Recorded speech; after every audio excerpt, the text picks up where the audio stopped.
How's it going, everyone? I am back with another video. This is going to be my Patriots Week 11 recap video, or not recap video, takeaways video. There we go. Going to go through the game we had against the Jets on Thursday night, break down my key takeaways, thoughts, just all that good stuff. So, diving straight in here. So, just general thoughts. The couple people I've talked about the game with so far that are also Patriots fans, I basically said, not the most efficient win, but I'll happily take the win, of course. By no means was it our best game.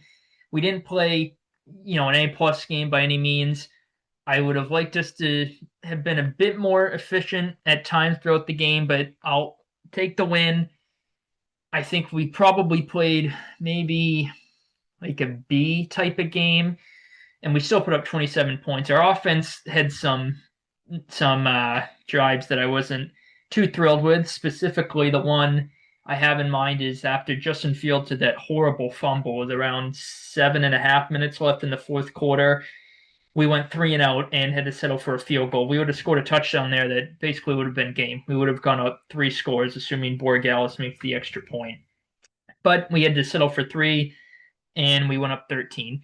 Our offense had a couple drives where we stalled out, so I know we're not going to put up points every drive, but would have liked to have seen at least a drive or two more where we were able to put up points, and especially again with the drive specifically after that fumble, I would have liked us to have put up 7 instead of 3, but that's okay. I'll live with it, of course. Defense, per usual, the opening drive of the game, the Jets went right down the field and scored. Our defense has been horrible on opening drives this season. Almost every team has scored at least a field goal, so that needs to be cleaned up. And then our defense for the rest of that first half didn't allow a first down. Now, A.D. Mitchell bailed us out with a drop on one of them. And then the second one was going to be a tough catch, but I don't really think that was on A.D. Mitchell, but he maybe could have made the catch. Still is tough though. But A.D. Mitchell he's having a disaster of a season. Starts on the Colts, really hurts them in that Rams game with the drop at the Deshaun Jackson at the goal line, obviously costing them a touchdown. Then he overturns Jonathan Taylor touchdown with a holding penalty, and then he gets traded from the Colts to the Jets, and then his Jets debut, he has those 2 drops and another one he had in the game as well in the second half. So he's having a rough season so far, to say the least. But yeah, defense, they played really solid most of the game up until the Jets moved the ball their last drive of the game, but I think we were not in prevent, but kind of playing a bit conservative. We got 2 sacks on that drive, and the Jets still worked the ball down the field. We got the ball back on a turnover on downs and a fourth down. I was worried at the end the Jets were going to score, and the way our offense was, I'm like, we may go 3-0, getting the ball back. And assuming they had made the extra point, they scored a touchdown there. We're only up 6. They could get a touchdown and win the game here potentially. So I was a bit nervous, but of course after that fourth down stop we got, I pretty much knew we had it in the bag. After that, we just got it a first down, just handed it off to Henderson 3 times. So, yep, that's always good. Hand it off to win the game, get the first down, then kneel out. That's always a good sign. The victory formation, best formation in football. Well, actually, the Jets, their second touchdown drive, I forget who it was in coverage. Maybe it was Del Pettis, but he slipped in coverage. So, not much you can do there. Stuff happens. So, that was unfortunate. But Jets, their offense, they had a couple really bad drives. Specifically, I mentioned the first half side of their first drive. It was a disaster. They didn't have a single first down in the first half after that. Then they had a couple decent drives in the second half where they were moving the ball. But once the Jets had to start passing the ball, like it's been the case most of the season, it was a disaster for them. But they won the toss, got the ball, so Aaron Glenn was confident with his offense to put up points. And again, they looked good in the first drive, but once we were up 2 scores late in the game, they had to pass. That's when I felt pretty confident. Even though, as I mentioned, they moved the ball fairly well for their last drive, obviously just didn't capitalize with points. But yeah, those are just kind of my general thoughts. And just in short, again, not the prettiest win, not the most efficient win, not our worst performance, not our best. but B minus, B type of game. I would say maybe B because I think we played better this game than we played against the Falcons, but just happy to get the win. Division opponent on a 2-game win streak Thursday night. So weird things happen Thursday specifically this season, and specifically this season again with the upsets. So it's been absolutely insane this year. So yeah, not too what's the word I'm looking for here? Too I'm blanking on the word, but pessimistic, I guess you could say. Even though we won by 2 scores, I was expecting us to win a bit more comfortably. I had a 31-13 score prediction, so I was pretty close. But I thought even with that in mind, we would be able to win more comfortably than this. We were only up 1 score most of the game. Borregales missed a field goal at the end of the first half too, so it would have been even. I would have been 1 point off for both teams in my score prediction there. But yeah, so that's just kind of my general thoughts. Run through the stats here. So yeah, Fields, kind of a typical stat line for him passing the season. That 1 touchdown came off of a slip from, I believe it was Del Pettis. When the hell did Isaiah Williams throw the ball? When the hell did? Oh, down there, and I remember it was on their opening drive. They ran a trick play, and they threw it to Fields, but it was swatted away. I forget who the DB was covering that, but they played it very well on our part. Rushing, Fields was able to run. He had a couple good scrambles. Hit a 3rd and 8 conversion where I thought we had him sacked, and he got out of it, got a first down. He was moving the ball well on the first drive. Hit a couple scrambles throughout the game. He moved the ball well. Breece Hall, not the worst game, but not the most efficient game. Back-to-back games, he's given up over 50 rush yards to a rusher, though. We haven't done it prior to that at all this season, so that's not great at face value, but still, we're playing really good run defense for the most part. Receiving, John Mechie had a couple good catches, had that touchdown. He had a 3rd down catch on the Jets' last drive. That was big. Mason Taylor, some short passes. A.D. Mitchell, at least he caught one pass for 10 yards. But yeah, not the pretty. Jeremy Rucker got a couple passes as well. Not a pretty stat line from the Jets receivers there. May, I thought, played good this game. His 2 touchdown streak unfortunately ended. It looked like he might have had Hunter Henry on the 3rd down play after the Fields fumble, but it was deflected. Who knows, though? But May, I thought, played well at a couple passes that were a bit dangerous. Had one in double coverage that I thought was going to get picked off, but at least May broke his 3-game skid of throwing an interception. May, I thought, played good this game.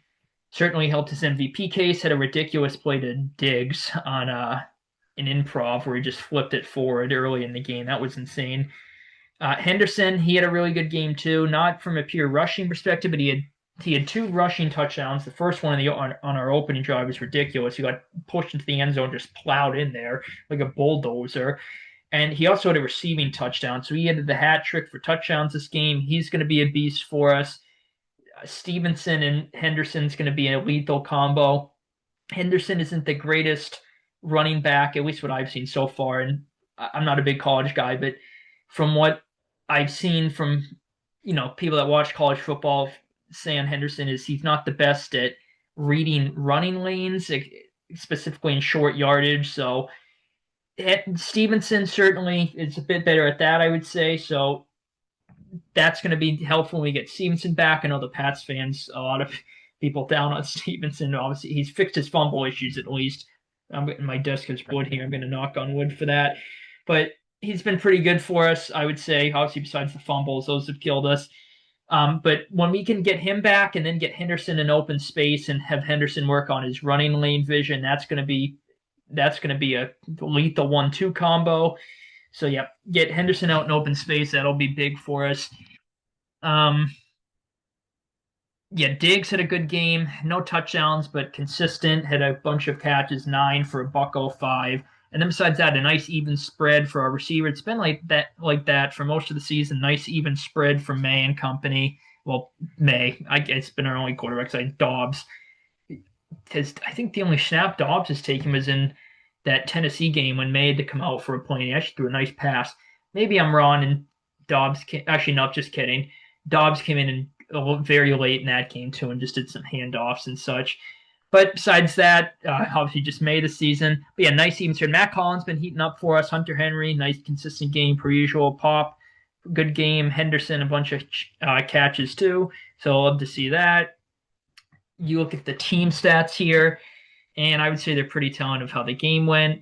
We had more yards by a good margin, more passing yards. The Jets had a lot more rush yards, so that honestly, just looking at that, that's a bit surprising. Yards per play, though, that's a good story. We had over 1 more yard per play. We had 1.1 more yards per play than the Jets. 8 more first downs. Both teams are pretty good on third down. Would have liked to have seen us play the Jets a bit tighter on third down. One of them was that ridiculous field scramble where I thought we had him sacked and he got out of it somehow. Don't know how the hell that happened. Total plays near even. Fourth down, we went for it on fourth down. It was 4th and 2, I believe, on our opening drive when the Jets were up 7-0. I'm like, okay, not that I was going to be concerned we're going to lose the game if we don't get it, but I'm like, this is a big play early on here. Thankfully, we got it. Popper in a nice route. May got sacked once. He got Fields twice. Penalties, we only had 2, so that was good. Jets, not too great from the penalty department there. Fields had that horrible, horrible fumble he lost with 7.5 left. That was bad. Then near even on time of possession. So some of these stats, honestly, are a bit surprising. I mean, time of possession, the rush yards, but most of them, I would say, are pretty telling of how the game went. And what else from this game? Yeah.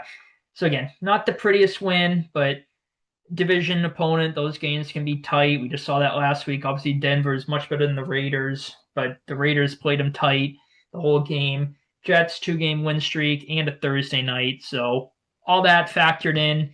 I was expecting us to play a bit better, but I don't think this is one of the games where it's like, all right, well, we not struggled, but we didn't win as convincingly as you can argue we should have against the Jets. So maybe it's time to raise some alarm bells. I don't think it's that by any means. We get a mini bye, 10 days off before we play the Bengals for our next game. So I think we'll put together a pretty good performance in that one. Hopefully May can get over 300 yards. He would have had it this game. He had a beautiful deep ball, just like the flick of a wrist to Matt Collins, but it got swatted out of his hands. The DB played that very nicely. So May would have hit over 300 yards, but against the Bengals defense, hopefully he can get that since his defense is god-awful. So, yeah, not over the moon thrilled, jumping for joy. We're Super Bowl bound after this, but I'll take the win. Not to dissuade as far as being optimistic on my team from this, but speaking of Super Bowl, actually, now we have the most wins in the NFL at the moment. Obviously, we played an extra game than most teams playing on Thursday night, and we still haven't had our bye yet. It's not till week 14 we have the latest bye possible. But we have 9 wins, first team to 9 wins. We're currently the number 1 seed in the AFC. Obviously, Indy's on the bye, so they're going to be staying at 8 wins. And Denver can match us this week, but they play the Chiefs, so they very well could lose that game. They're underdogs, so Vegas is expecting them to lose. So who knows? I saw they put a graphic up during the game that showed that we had the highest percent chance to get the 1 seed in the conference, which would be absolutely insane, considering the fact we've won 8 games in the past 2 seasons combined, 4 wins apiece. So that would be absolutely insane if that's the case. I didn't even expect that. I had us as the 7 seed at 11-6 for my preseason picks, and I thought that was maybe even a bit not unrealistic, but a bit too ambitious. That's what I'm looking for there, that phrasing. But anyway, yep, again, not over the moon about this game, but I'll take the win, not to dissuade at all. I think we'll play a bit better moving forward, but yep, it's typical Thursday game where we didn't play our best like most teams. We got the job done. We didn't play bad by any means, played a solid game. So I'm pretty happy with the win. I'll take it. At the end of the day, the Jets, even though they're bad, they're a professional football team in the division, 2-game win streaks they keep talking about. So, yep, I'll take the win. Think we'll be better moving forward. 9-2, most wins in the league. Let's go, Pats. May for MVP. And yeah, I will wrap this video up here. Later today, I'm going to be uploading my Week 11 score predictions. It's Saturday afternoon. I'm going to see the new Predator in a bit, so hopefully that's that's pretty good. The trailer looked pretty good. What I've seen from it, I think it's getting solid reviews. So any movie now is probably gets shitty reviews, regardless how good or bad it is. But anyway, I'll wrap this video up here. Be on the lookout for my Week 11 score predictions video. I'll release later tonight if you're interested. But besides that, I will wrap this video up here. Hopefully you guys enjoyed. Take it easy, guys. And as always, go Pats.